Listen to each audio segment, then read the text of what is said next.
James had always been the epitome of dignity and ambition, a black lawyer who had fought tooth and nail to earn his place in a world that tried to define him by his skin. But that all came crashing down when a racist cop arrested him under false pretenses, stripping away not just his freedom, but his sense of self. Humiliated in front of his community, James now found himself trapped in a game where loyalty was a luxury and betrayal was the only truth he could trust. What would he lose next, and who could he truly count on? The city's heart beat in the pulse of headlights slicing through the darkness, casting long, looming shadows over the cold pavement. Streetlights flickered above, their light faint against the blackened sky, like dying stars that had lost their fight against the night. The air was biting, sharp enough to freeze the breath of anyone foolish enough to linger outside. Those who moved through these streets walked briskly, heads down, shoulders pulled tight against the cold, and faces half hidden beneath hoods and scarves.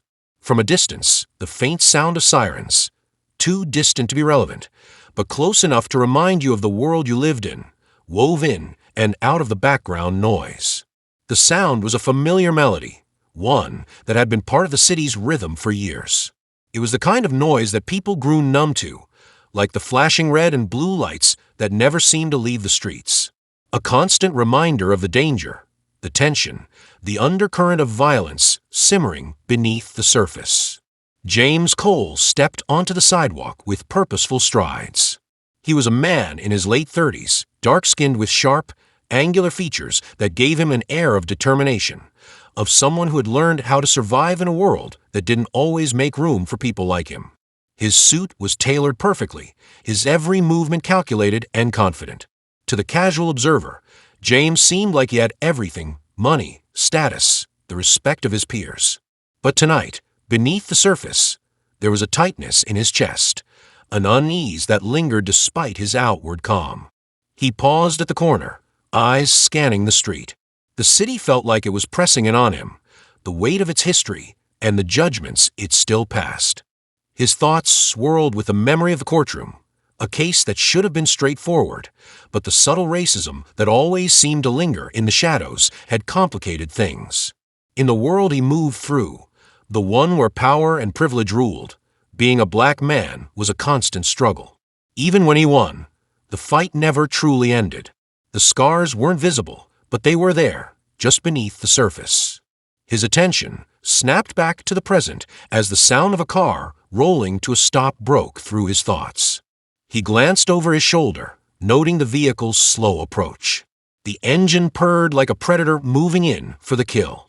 The headlights cut through the dark, casting their artificial light across the street, illuminating the faces of pedestrians who quickly averted their gazes, as if they could feel the storm that was about to break.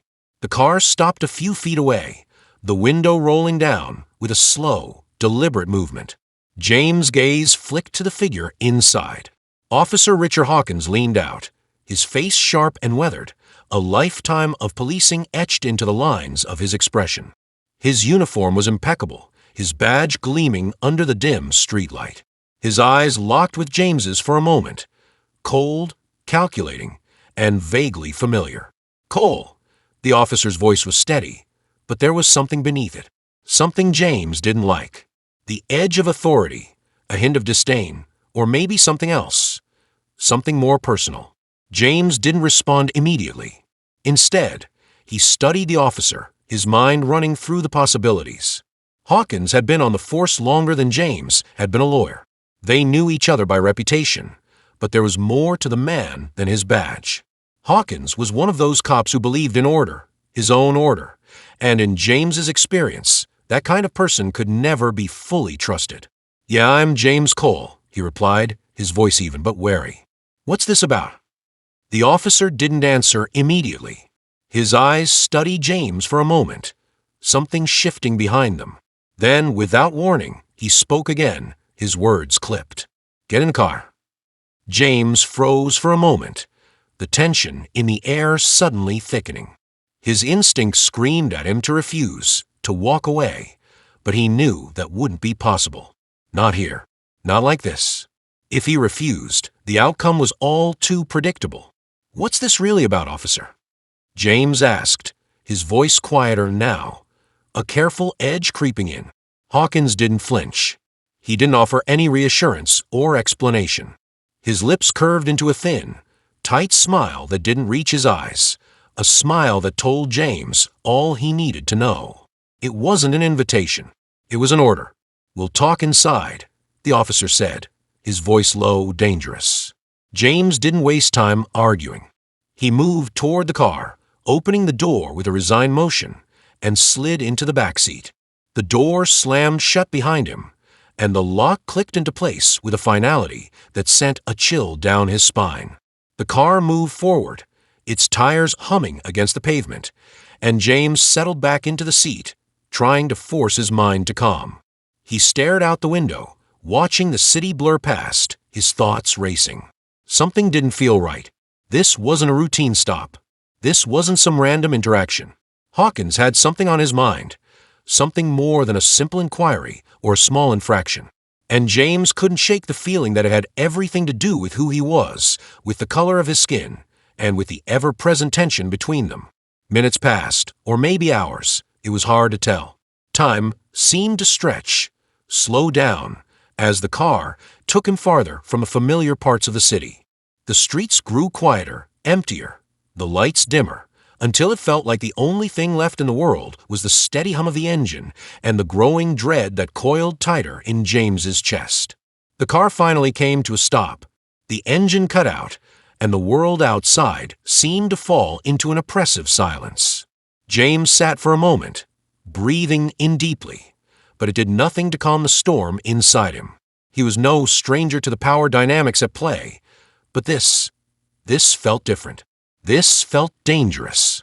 The door opened abruptly, and James was ushered out, the cold air hitting him like a slap in the face. He squinted against the sudden brightness of the fluorescent lights overhead, his eyes adjusting as the officer led him into the station. The sharp scent of disinfectant mixed with the stale air inside the building.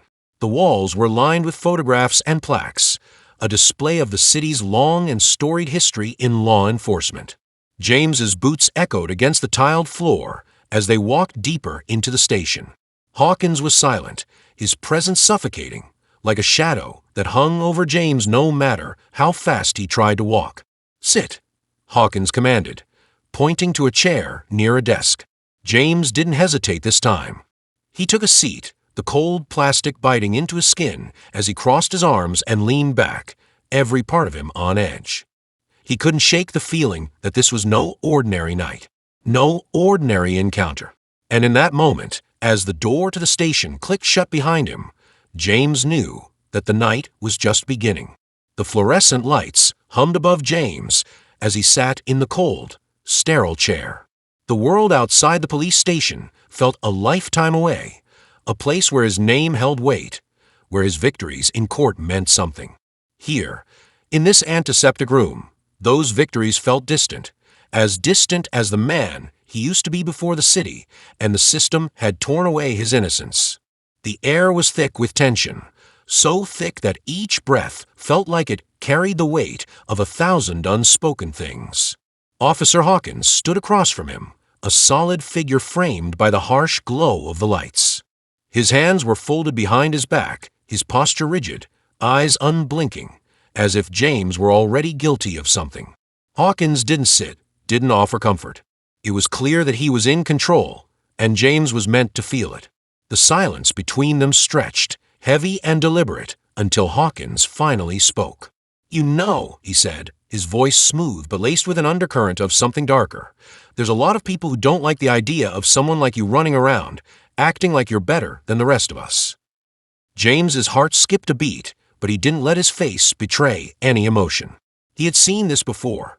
People like Hawkins who resented success, resented those who had clawed their way to the top only to remind them of their own mediocrity. But this time, something felt different. The words were not just pointed at his accomplishments, but at him as a person. "I don't know what you mean," James replied evenly, his voice calm despite the rising tension in his chest. Hawkins leaned forward slightly, his eyes narrowing, scrutinizing James like a puzzle he was determined to solve. "Oh, I think you do," he said softly. See, not everyone around here appreciates the idea of a black man putting on a suit and pretending to be something he's not. You're nothing more than a—" Before Hawkins could finish, a voice interrupted. A sharp, authoritative voice that carried through the air like the crack of a whip. "That's enough, Hawkins." Both men turned toward the door, where Captain Lucy Barnes stood, her frame outlined by the dim light spilling into the room. Her uniform was impeccable, her face set in stone, but there was an aura of authority around her that immediately commanded attention. She wasn't stranger to this kind of situation. Barnes had a reputation for being no-nonsense, a cop who got things done but didn't tolerate unnecessary drama. Hawkins straightened up, a small, almost imperceptible shift, and his lips pressed into a tight line. He didn't respond, but James could see the flicker of disdain that passed between them. It was a look that spoke volumes, a look that told him this wasn't over. Barnes stepped into the room, her eyes briefly flicking to James before settling on Hawkins. "I'll handle this from here." Without waiting for a response, she motioned for Hawkins to leave. Reluctantly, he turned on his heel, shooting one last glance at James, as though daring him to challenge the situation. The door clicked shut behind him, leaving an oppressive silence in the air. James let out a slow breath, his mind still racing from the interaction. Barnes walked over to the table and took a seat across from him. There was no warmth in her eyes, but there was something else. An understanding, maybe, or the beginnings of one. "You're James Cole, right?" she asked, her voice steady but soft now. "Yeah. I think you know that already," he replied, his tone sharp but tired. He wasn't in the mood for small talk, especially not with a captain who had to know why he was here. The city didn't forget the kind of people they made examples of. "I do," she said, "but I need to hear it from you. Because right now, I'm trying to decide whether I believe you or whether I believe the people who say you're just another man who thinks his degree gives him the right to act above the law." James leaned forward, his eyes meeting hers with a mixture of disbelief and defiance. "I'm a lawyer. I fight for justice every damn day. I don't need anyone's permission to exist in this city." Barnes met his gaze, unflinching, as if she were studying him, testing him. "Well, we're going to find out if that's the case, aren't we?" The tension in the room thickened. James could feel the weight of the conversation turning from a simple interrogation into something deeper, something personal. He had no idea where this was going, but it didn't feel like just a routine check. It felt like something had shifted, like a new game was beginning, one where the stakes were higher than he had anticipated. Before he could respond, Barnes placed a folder in front of him. She opened it with deliberate slowness, letting the sound of the paper fill the space between them. She didn't look at him directly as she spoke, but her words landed heavy in the room. "I've been looking over your case files. You got a lot of enemies, Mr. Cole. People who don't like the way you've been pushing for things. I can't tell if you're too naive to see it, or if you just don't care." James felt a surge of unease. He'd been expecting to be challenged, but not like this. Not with his professional life being thrown back at him like this. "What are you talking about?" he asked, trying to mask the nervous edge in his voice. Barnes finally met his gaze, her eyes cold, calculated. "There are whispers in the department. People aren't happy with you. They're not happy with your success, with how you've gotten your name out there. And there's something else, something more personal." The words hung in the air, like a storm on the horizon, ready to break. James could feel the grip of uncertainty tightening around him, squeezing the air from his lungs. His instincts told him that this wasn't just a professional rivalry. This was something deeper, something more dangerous. "I don't know what you're implying," he said, trying to keep his voice steady, but the uncertainty crept in.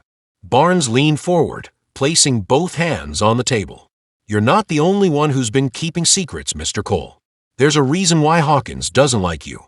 A reason why he's been targeting you. You're part of something bigger than you realize.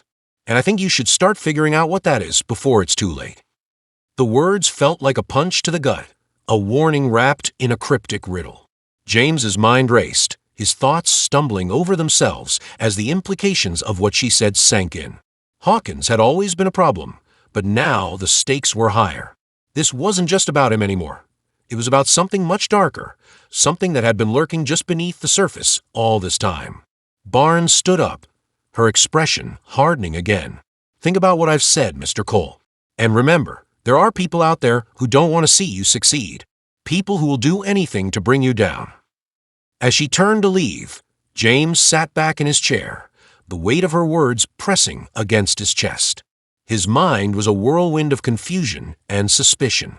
What was she really saying? What did she know that he didn't? The door clicked shut behind her, leaving James alone in the stark, sterile room. The silence felt heavier than before, suffocating. And in that silence, a single, chilling thought began to take shape in his mind. Hawkins wasn't just a cop trying to put him in his place. He was part of something bigger, something much more dangerous. James didn't know what that something was yet, but he was certain of one thing. His life, as he knew it, was about to change. The city outside James's office window had the familiar hum of late-night traffic, the kind of sound he once found soothing. The distant growl of engines and the flickering lights in the distance now felt like a reminder of how far he'd fallen in such a short amount of time. His fingers drummed nervously against the desk as he stared at the papers in front of him, each one a reminder of his achievements, his reputation, his fight for justice. But the weight of them now felt oppressive, like 1,000 chains pulling him down into the very darkness he had once fought so hard to escape. He had spent years working his way up from the bottom, taking on cases that others would never touch, winning battles against a corrupt system that constantly tried to break him. But tonight, things felt different.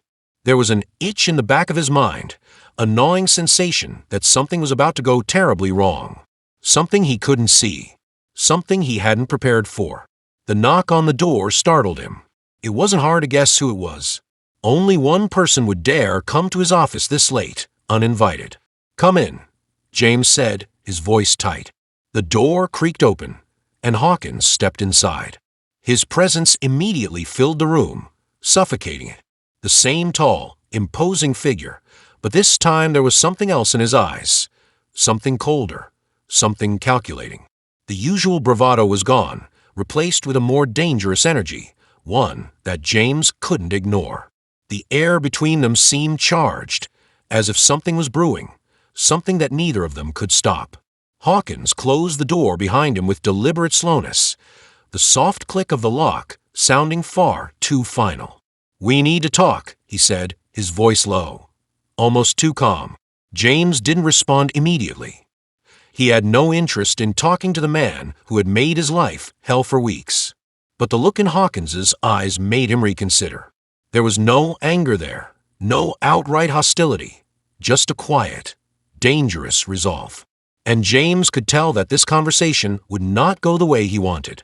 "I don't have time for your games tonight, Hawkins," James replied, his voice betraying none of the anxiety he felt inside.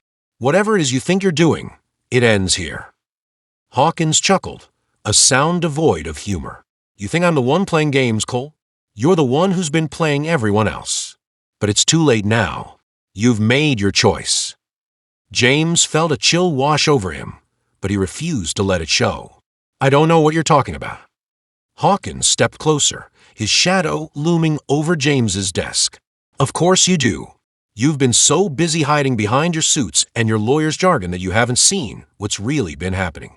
You think you're untouchable, that the law is a shield that will protect you no matter what." Hawkins leaned in, his voice dropping to a whisper. "It's not." For a moment, James didn't know how to respond. The world felt like it was tilting beneath him, and he had no idea what Hawkins was referring to. Was this about the case he'd been working on, the one that had drawn so much attention? Or was there something more personal at play? His thoughts swirled, but his instincts screamed that this conversation wasn't just about power. It was about something deeper. "I've done nothing wrong," James said, more to himself than to Hawkins. He felt the words slip out of his mouth, empty and desperate. Hawkins's smile twisted into something sinister. "You think you're the only one who knows how to play the game. You're the one who's being played, Cole. The people you trust, the people you've surrounded yourself with, they're all part of the same dirty little secret." James's breath caught in his throat. The pieces were beginning to click, but they didn't make sense. "What secret?" he demanded, standing up from his desk, his hands trembling slightly as he gripped the edge. Hawkins took a step back, his expression almost pitying. "You really don't get it, do you?" he said. "The things you've been doing, the people you've been trusting, it's all part of the same network. They're using you, just like they used the rest of us. You're too valuable to them, too much of a threat." James's mind raced, a storm of confusion and realization flooding through him. Hawkins was playing a game, but it was one he didn't understand. He had always been one step ahead of the system, always in control. But now it felt like everything was slipping away. "What are you talking about?" he whispered. Hawkins didn't answer immediately. Instead, he stepped back and pulled a manila envelope from inside his jacket. He tossed it onto James's desk with a deliberate motion. "This is what I'm talking about," he said, his voice steady but with an edge of something darker, something more dangerous. "You've been protecting people who are working against you, against all of us." James stared at the envelope, his pulse quickening. He didn't want to touch it. He didn't want to know what was inside. But Hawkins's eyes were fixed on him, unyielding, waiting. Finally, James reached for it, his fingers stiff as he peeled open the envelope. Inside was a series of photos, grainy shots of meetings, handshakes, and secretive exchanges. He could barely make out the faces, but one thing was clear. His colleagues, people he trusted, were at the center of it all. His mind screamed for answers, but his heart already knew the truth. He had been blind to the web of lies spinning around him. This is bullshit," James said, his voice a mixture of disbelief and anger. "These could have been staged. Fake. I don't trust." Hawkins cut him off, his voice sharp. "You can deny it all you want, Cole, but it's the truth. Your best friend in the department, Officer Brooks, he's been feeding information to the defense on your biggest case. And Barnes, Captain Barnes, she's been covering it up. She's the one pulling the strings, making sure nothing ever comes to light." The room spun as the words hit James like a freight train. His body went numb, and for a moment he couldn't breathe. Officer Brooks, his friend, Barnes, his mentor, they had all been lying to him, using him for their own gain. His mind couldn't process it fast enough. "You're lying," James spat, shaking his head. "You're trying to mess with my head. You're trying to—" Hawkins's cold laugh interrupted him. "I don't need to lie, Cole. You just need to open your eyes. You've been played from the start." James stood there, frozen, the envelope still in his hand. Every part of him wanted to fight, to lash out, but deep down, he knew Hawkins was right. The walls were closing in. His world had always been built on the idea of truth and justice, but now it felt like a lie, like everything he had ever believed in had been nothing more than smoke and mirrors. "What do you want from me?" James asked, his voice barely above a whisper. Hawkins's eyes gleamed with something sinister, something victorious. "I want you to see the truth, Cole, and I want you to make a choice, because you can't stay in this fight anymore. You're too much of a liability. The question is, how far are you willing to go to save yourself?" The room felt smaller now, suffocating. James's breath came in shallow gasps as the weight of Hawkins's words pressed down on him. For the first time, he realized just how deep the web of lies went, and how impossible it was to escape. The choice, it seemed, had already been made for him. But James wasn't ready to surrender, not yet. And with that thought, something inside him shifted. The fight wasn't over. The late evening was thick with tension as James stared at the manila envelope still lying on his desk. The truth, what he had feared, was there, staring him in the face, impossible to ignore. Officer Brooks, Captain Barnes, the people he had trusted, the very foundation of his career, all had secrets he could never have imagined. He had felt betrayed before, but this was something deeper. This was a violation of everything he believed in. Hawkins had left, but his presence lingered like a shadow in the room. James's fingers trembled as he reached for his phone. He needed answers, needed them now, but the faces in the photos, those traitors, kept flashing before his eyes. The room felt oppressive, the walls closing in around him. He could feel the suffocating weight of the truth pulling him down into something darker, something more dangerous than he had ever known. The office phone rang, cutting through the silence. James froze, his heart skipping a beat. He didn't want to pick it up. He didn't want to hear anything more. But he knew. He had to. His instinct screamed at him, his mind racing with thoughts of who might be on the other end.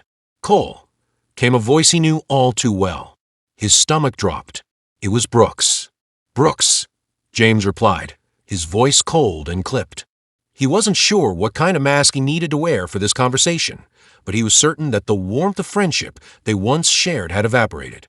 The weight of betrayal hung in the air between them. "I've been trying to reach you," Brooks continued, his tone casual, almost too casual. "We need to talk about the case, man. There's a lot going on. It's getting pretty complicated." James glanced at the envelope again. A coldness spread through him. "What's so complicated, Brooks? You want to talk about the case, or about what's really going on?" There was a long pause on the other end of the line, followed by a quiet sigh. "Look, man, I know what you're thinking. I know it looks bad, but you've got to trust me. We're all in this together." James's grip tightened around the phone.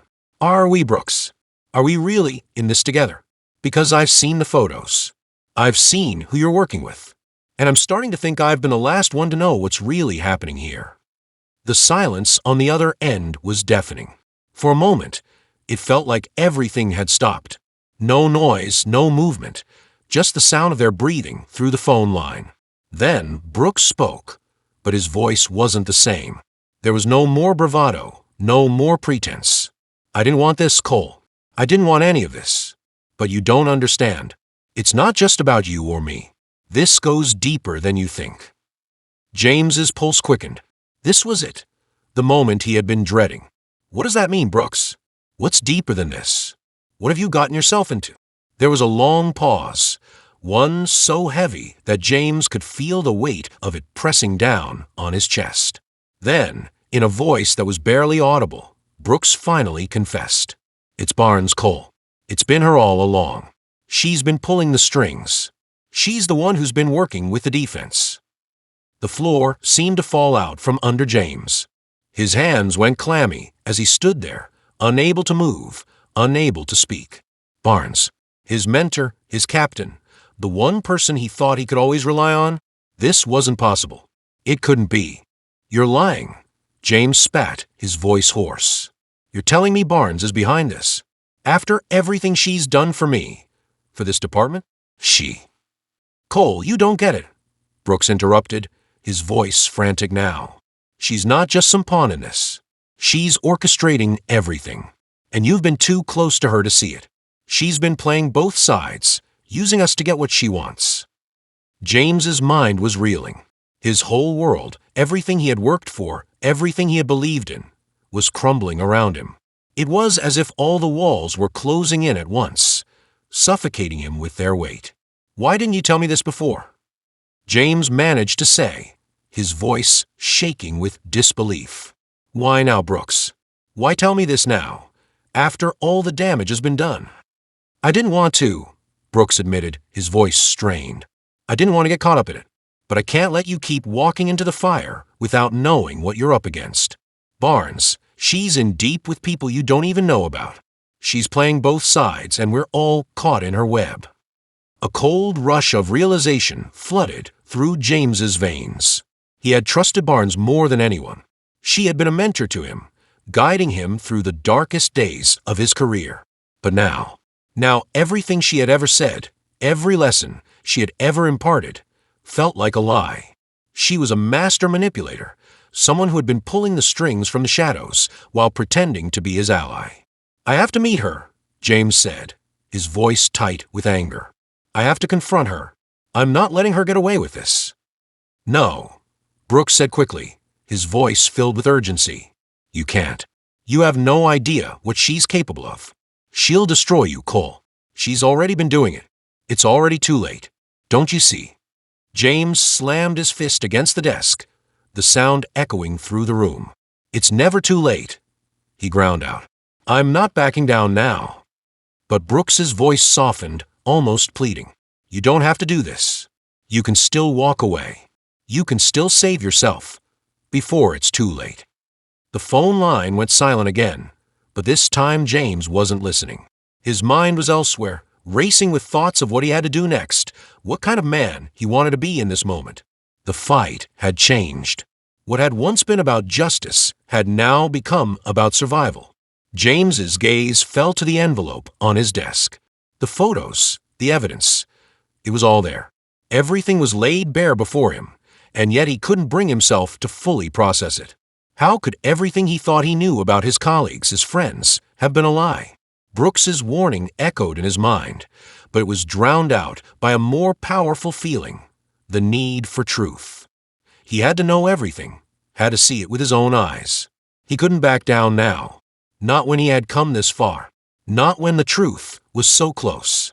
"Thanks for the warning, Brooks," James said coldly, his voice thick with resolve. "But I'll make my own decisions from here on out." He hung up the phone before Brooks could say anything else. The room was silent once more, but the air felt charged, crackling with the weight of what had just transpired. James's hands shook as he reached for his coat and slipped it on, his mind already focused on what came next. He didn't know what Barnes would say or how she would try to justify herself, but he knew one thing for certain. He was no longer the man who had walked into this office hours ago. The world had shifted, and there was no going back. The web of lies had been spun, and now it was his turn to untangle it. James stepped out of the building, his coat brushing against the cold evening air. The city seemed different now, as though the streets themselves had changed underfoot. Each step he took felt heavier than the last, weighed down by the burden of the revelations he had just uncovered. The world was no longer a place of simple truths. The layers of deceit, once hidden from him, had been peeled back, and he now stood at the center of a dark maze, unable to find a clear path forward. He had just learned the full scope of Captain Barnes's betrayal, and though he had anticipated that the people around him might not be what they seemed, he hadn't been prepared for the sheer scale of her manipulation. But now, it wasn't just Barnes he needed to contend with. It was everything she had set in motion. As he walked towards his car, James felt a deep knot of anxiety twisting in his gut. The case, once straightforward, had turned into a labyrinth of lies, one he could no longer navigate alone. He needed allies. But the question was, who could he trust now? The city lights cast long shadows across the street, and as he crossed the parking lot, his phone buzzed in his pocket. James paused, glancing down at the screen. It was a text message from an unknown number. "We need to talk. It's not over yet." He frowned. There was no name attached, but something about the message felt urgent, almost desperate. His instincts told him this was important, another thread in the tangled web of corruption that had ensnared him. Without thinking, he quickly dialed the number. The line rang twice before a voice answered. "Cole, it's Vance." His stomach churned. Vance, his old partner, the one person he thought he could rely on in moments like these. "What the hell are you doing, Vance?" James asked, his voice tight with suspicion. "How long have you known about all this?" "I didn't know, not all of it," Vance replied quickly, his voice low and urgent. "But I know enough. Barnes, she's not the only one you need to be worried about. There's more at play here than just her." James's heart skipped a beat. "What are you talking about?" "You're not the only one she's been working with," Vance continued, his voice trembling. "I've seen things, Cole. Things you don't want to know. Things that are bigger than this department, bigger than anything we've dealt with." The words struck James like a cold slap. What was Vance talking about? More conspirators? More betrayals? "Just tell me what's going on, Vance," James demanded, his patience running thin. "What do you know?" There was a pause on the other end of the line, followed by the sound of a deep breath. "I know who else is involved. Someone you wouldn't expect. Someone closer to you than you think." James's breath caught in his throat. "Who?" "I can't say over the phone," Vance replied, his voice now full of a kind of quiet urgency. "Meet me at the usual spot. Midnight. Don't bring anyone. We don't have much time." Before James could respond, the line went dead. He stood there, staring at the phone in disbelief. The weight of the conversation hung in the air around him, suffocating and thick. Who could Vance be talking about? Was it someone from his own team? Had he really been blind to the people around him, trusting the wrong faces? The drive to the meeting spot felt interminable. His mind raced with questions, the sound of his tires grinding against the wet pavement becoming a kind of hypnotic rhythm. The usual spot was an abandoned warehouse on the outskirts of town, a place where James and Vance used to meet when they were partners. It was a place of secrets, a place where nothing was ever as it seemed. The memories of their past partnership, of the trust they had shared, felt distant now, distant and fragile like glass. By the time he arrived, the sky had turned pitch black, the city lights distant against the oppressive darkness. The air was thick with fog, making the warehouse look like something out of a nightmare. James pulled his car into the empty lot, his headlights cutting through the mist. He hesitated before getting out, his hand on the door handle as he glanced around. Something felt wrong. The silence was too complete, too still. He walked towards the entrance, his boots crunching on the gravel beneath him. The door creaked open when he pushed it, the sound unsettling in the quiet of the night. Inside, the warehouse was empty, the echoes of his footsteps bouncing off the cold concrete walls. "Vance," James called out, his voice cutting through the silence. There was no response. He moved further into the building, every sense heightened, every nerve firing with unease. The air was thick with dust, and the faint smell of something metallic lingered. It didn't take long for James to see the figure standing in the shadows near the far wall. He tensed immediately. Vance was there, but so was someone else. "Vance," James said again, his voice hoarse. Vance stepped forward slowly, but the figure beside him didn't move. The silhouette was tall, broad-shouldered, but James couldn't make out any details in the dim light. Vance's face was shadowed, but his eyes met James's with an expression of regret. "Cole," Vance began, his voice unsteady. This is bigger than I thought." James felt a chill crawl down his spine. "Who is that?" he asked, his gaze flicking toward the mysterious figure. Vance hesitated, and for the first time, James noticed something in his former partner's eyes, a hint of fear, something he hadn't seen in Vance before. "This is why I couldn't tell you over the phone," Vance continued, his voice shaking. "Because I didn't know who else was involved. I thought I could trust him, but now I know." Before Vance could finish, the figure stepped forward, revealing his face. James's stomach lurched. Standing before him was Captain Barnes, the very person who had betrayed him, who had turned his world upside down. But there was something else. Barnes wasn't alone. Behind him, in the shadows, another figure emerged. Someone James recognized but had never expected to see here. It was his own brother. "James," Barnes said, his voice as cold as ice, "I think you've been looking in the wrong direction." The city stood still under a bruised sky, the first whispers of dawn touching the horizon, a cold and desolate gray.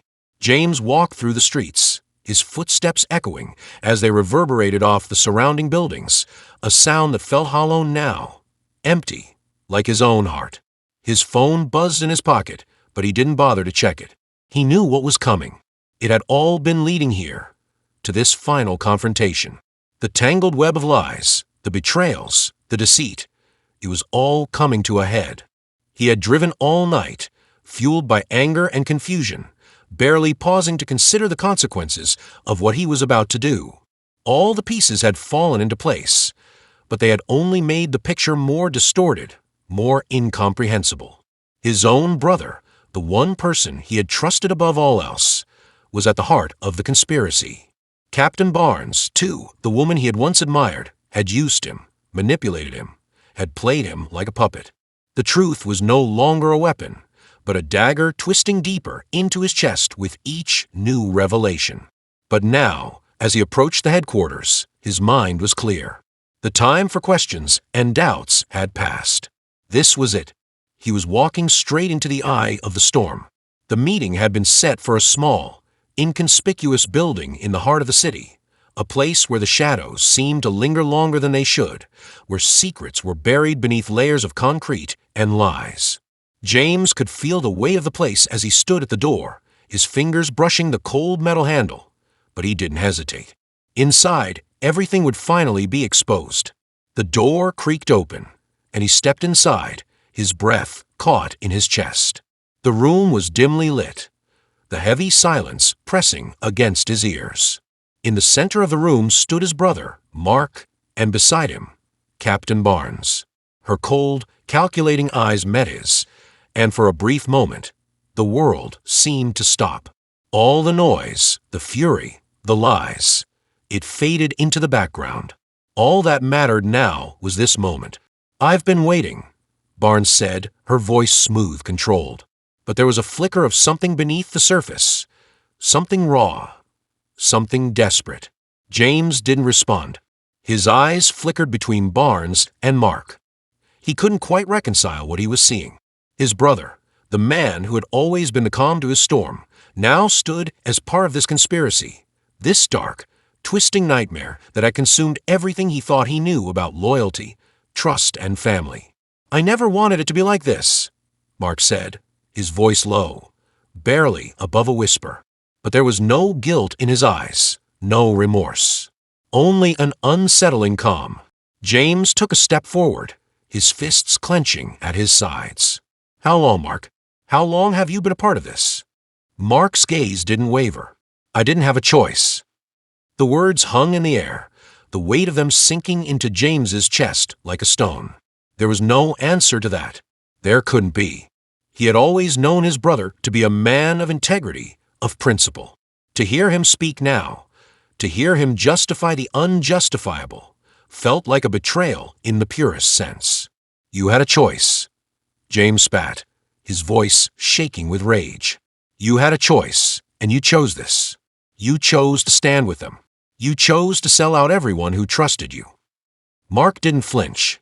"I didn't sell anyone out, James. I saved you from the truth, from everything you're too weak to see." James's heart thudded painfully in his chest. "You think I'm weak?" "I think you're naive," Mark replied, his voice unwavering. "You're blinded by your ideals. You don't see the bigger picture. The world isn't black and white. It's a game, a chessboard, and we're just pieces."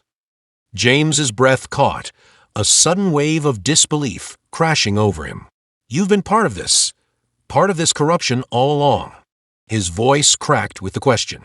"You've known what they've been doing and you've been a part of it." Mark nodded slowly, the coldness in his eyes never breaking. "I've been protecting you, James. Protecting us. This whole thing, it's bigger than you think. It's bigger than the law, bigger than anything you've ever understood."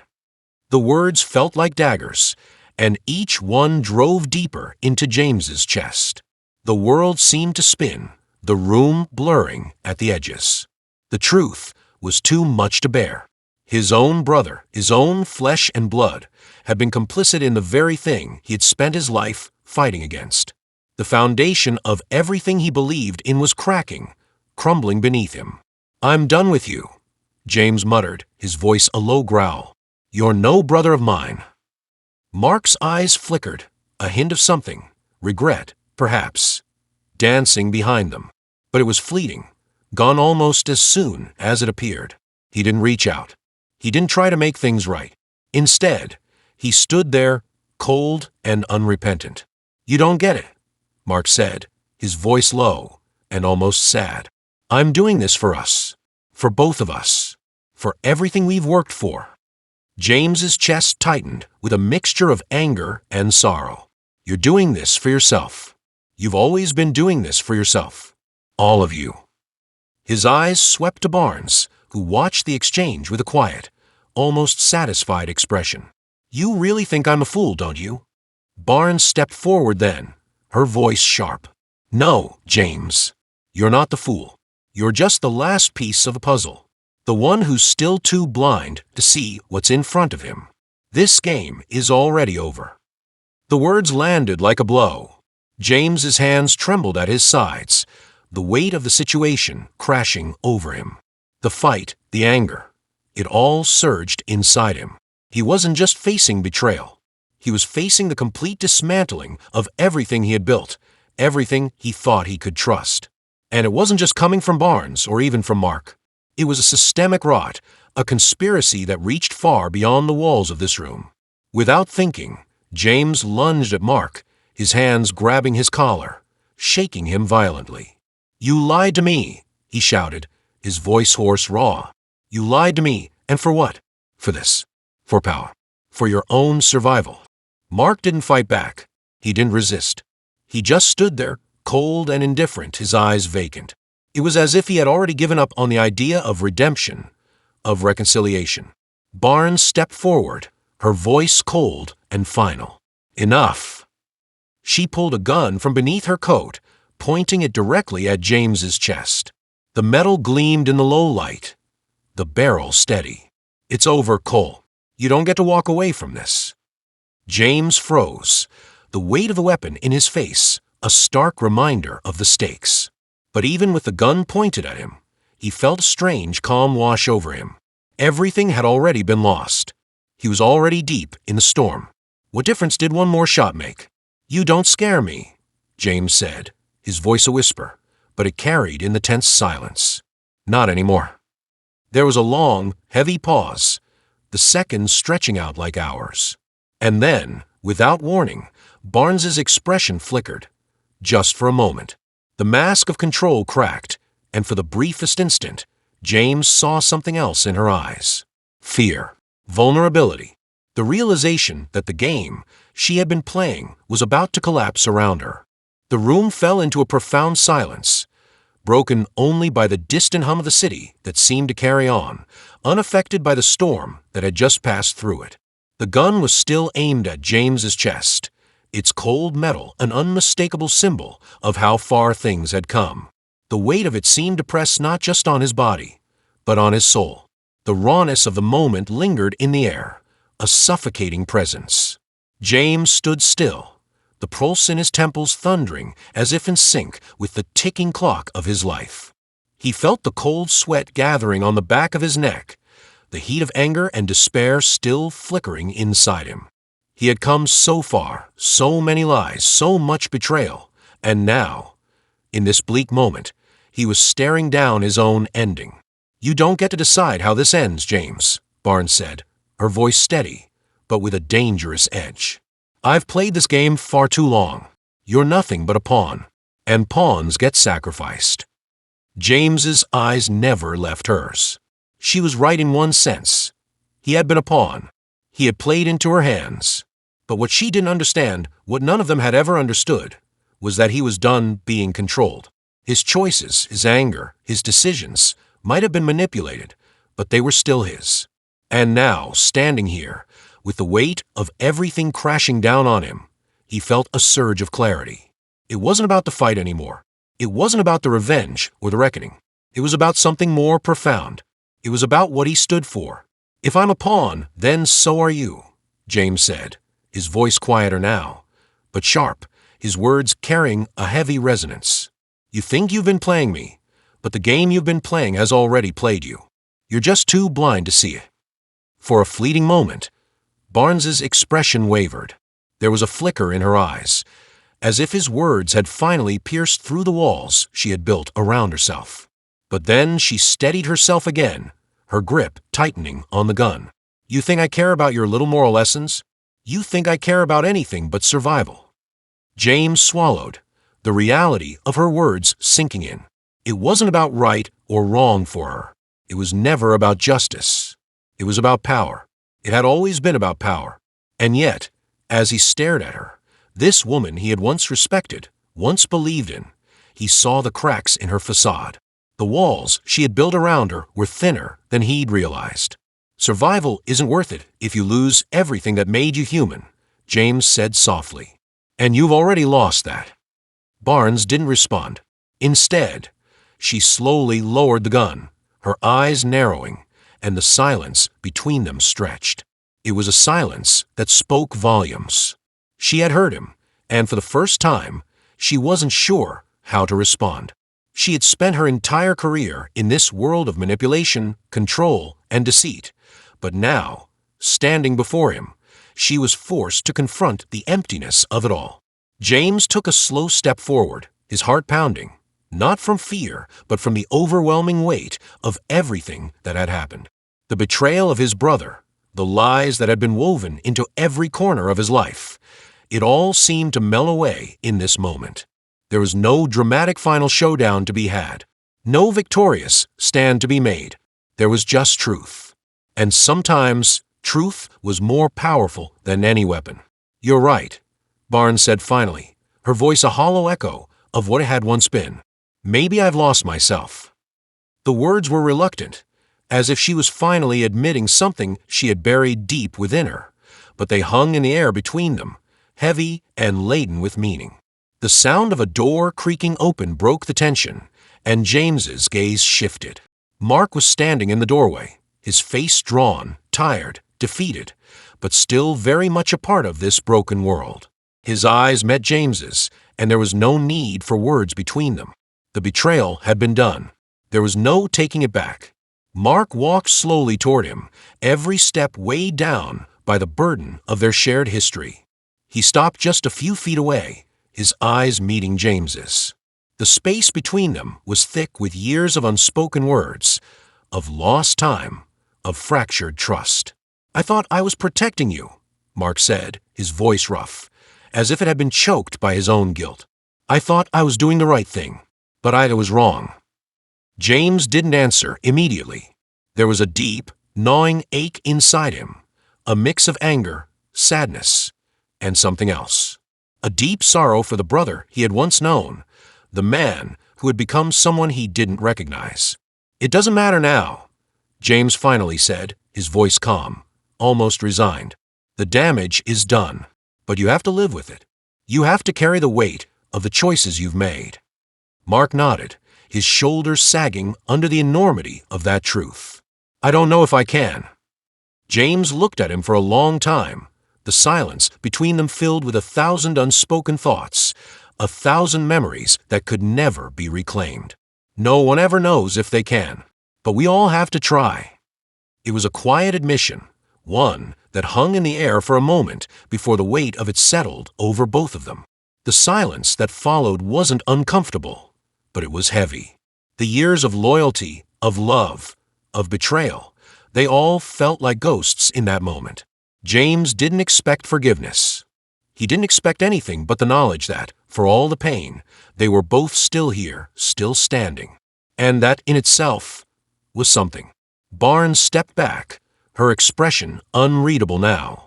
She was a woman who had lived too long in the shadows, too long in a world of lies and manipulation. And now, with everything laid bare, she was left with nothing but the wreckage of her own making. James turned to leave, his body feeling heavier with every step. But before he reached the door, he stopped and glanced back over his shoulder. "The game is over," he said quietly. "It always was. You just didn't know it yet." And with that, he walked out, leaving behind the broken pieces of everything that had once been. The echoes of his footsteps were the only sound that followed him into the street. Outside, the sun had risen, casting its pale light across the city. It was a new day, but it felt like the end of something, not just for James, but for everyone. The battle had been fought, but the consequences were far from over. And now, as the world moved on, each of them would have to find a way to live with the choices they had made. As James walked away, the weight of everything, the lies, the betrayal, the truth, settled over him. There were no easy answers, no simple resolutions. Only the stark reality that, in the end, the only thing that mattered was what he chose to carry with him. And as he took one step after another, he realized that the only way forward was to let go, to walk away from the past, from the pain, and to find a way to build something new from the ashes of everything that had burned away. But it was a long road, and he didn't know if he could ever fully heal. But for the first time in a long time, he felt the weight of his own choices, the weight of the truth, and the quiet strength that came with accepting it.